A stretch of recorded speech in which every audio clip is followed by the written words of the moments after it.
not growing muscle because I'm not eating enough. Your training sucks. You could eat McDonald's, ice cream, whatever. And if your training is good, you're going to build muscle. I'm going to break down the most important things in your training and some of the less important things in your diet. Am I saying diet is not important? I'm not saying that at all. But I am saying you can have a perfect workout program and an awful diet and still see phenomenal results. If you have a good diet, it's going to supplement your growth and make your growth even better. But most of the issues that I see with people not gaining muscle isn't because of their eating. They're eating the fucking rice cakes. They're eating the meat. They're eating the protein powder. They're hitting their protein goal. They're even close. Really all you have to do is even get close to get the amount of protein you need for muscle growth, right? But their training sucks. They're like, I'm training to failure. I'm pulling up a chair.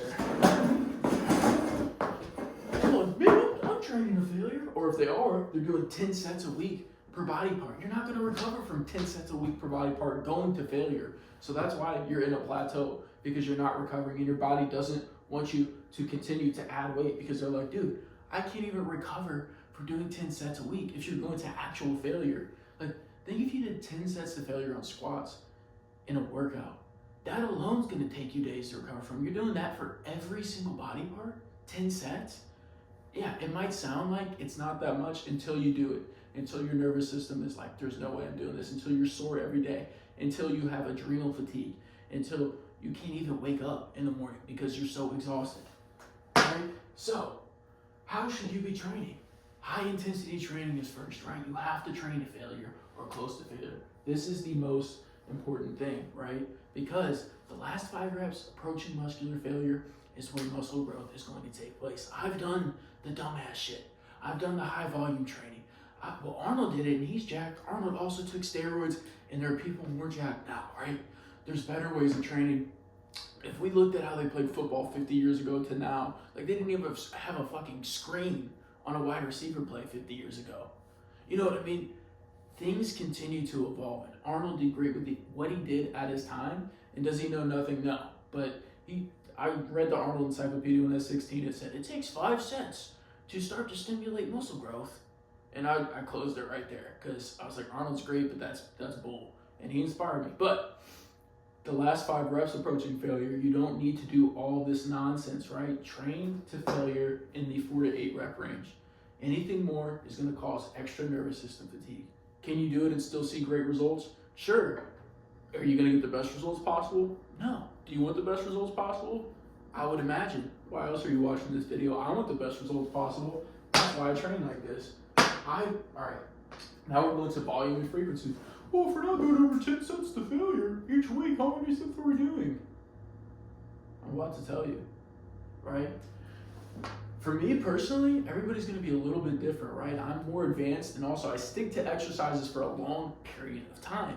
The longer you stick to an exercise, the more motor unit recruitment, the better you get at it, right? The more your muscle and your nervous system, your body's being recruited, so it's going to be more taxing, right? So I do 1 to 4 sets per week. You might be thinking, well, the frequency says 2 to 3 times per week. If I'm doing 1 set for a body part per week, I can't do it twice a week, right? Some body parts I just do once a week for maintenance, right? Or I only do 1 set of isolation work per week for biceps, for example. But they still get work 3 times a week because I'm doing upper back movements 3 times a week. Now, my quads, for example, they just look stellar. I'm going to be honest, so I only do them 1 time a week. Certain muscles, I'm just doing a maintenance volume, and they're still growing. You can do 1 set a week and still grow, as long as you're seeing progressive overload in the gym. Well, I'm not training to get stronger. It's directly correlated.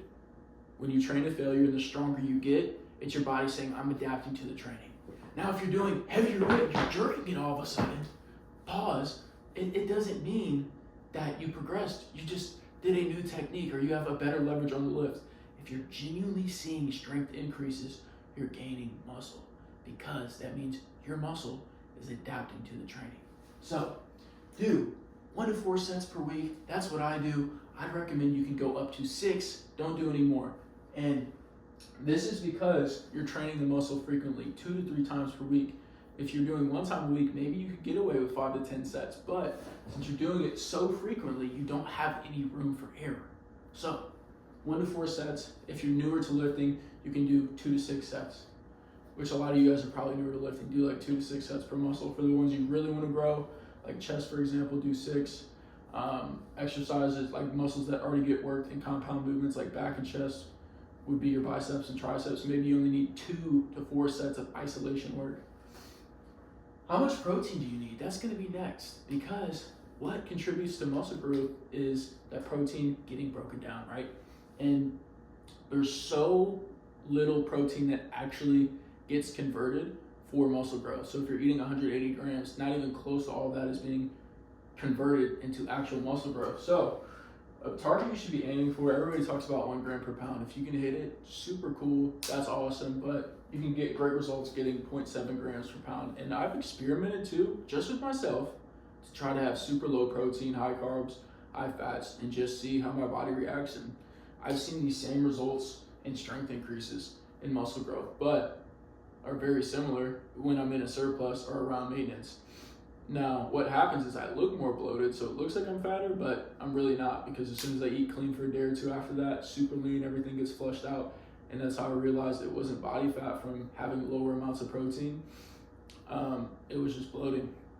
But yeah, aim for at least 0.7 grams. So if you're 100 pounds, just for the easy example, I hope you're not 100 pounds. And if you are, don't be offended. I've been 100 pounds too. I was really skinny when I started. But you'd have 70 grams of protein per day or higher. Calories, right? So if you're eating in a slight calorie deficit, I think you can still build muscle, because my clients have, I have, many other people have. Therefore, you can a slight surplus. If it's major, could you? Yeah, if you're a newbie, you could gain muscle in a really steep deficit.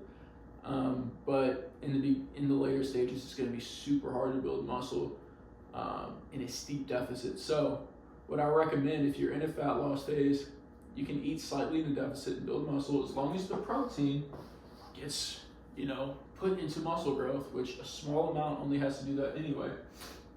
And as far as calories go, yeah, just eat around maintenance, right? And you can build an optimal amount of muscle at maintenance. People think you need so many calories to get the process of the muscle to build.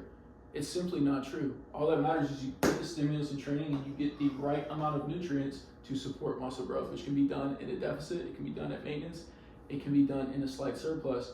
Now, the more on point your nutrition is, you can do that on a lower amount of calories. Or the newer you are to lifting, because your potential is so high to grow, you can do it on a lower amount of calories as well. Now, sleep. I put this as least important technically on the pyramid, but sleep's super important, right? So if you're sleeping 4 hours a week, you're really not going to be recovering from any of this. 4 hours a week, I want a day. If you're doing 4 hours a week, you might die. So yeah, try to get at least 7 hours of sleep per night. You can do things like take magnesium, melatonin. I don't recommend like NyQuil or ZQuil. I've done that. I've had trouble falling asleep my whole entire life. I take melatonin, it's beneficial to fall asleep. Some people have crazy dreams. I don't. I rarely dream or remember my dreams. But yeah, that's kind of irrelevant. 7+ hours of sleep per night. Aim for that. And yeah, as long as you follow these principles, you're gonna get jacked. You're gonna get stronger, and you're gonna do it in less than 3 hours a week too. I mean, really, if maybe you're on your phone between sets over an hour, but I don't know what to tell you at that point. Okay, I've given you a lot of value. I've given you the whole blueprint. If you've been struggling to implement this by yourself and stay consistent, and you want a coach to guide you there, I can't accept everybody in the program, but you can apply in the calendar below. We'll hop on a call, either that or DM me on Instagram. We can have a conversation, see if you qualify. If we can, I can walk you through how coaching works, help you implement all this, not only the principles, but give you the accountability and the mindset so you can look like me, so you can look like my clients, so you can get jacked, so you can be in the best shape of your life, so you can lose body fat no matter what your career is, what your schedule is, what your excuses are. I can solve them out because I'm an expert. Matter of fact, give me any objection in the comments and I'll tell you how to overcome it. But yeah, hit the calendar if you want to get in the best shape of your life, work with a great coach.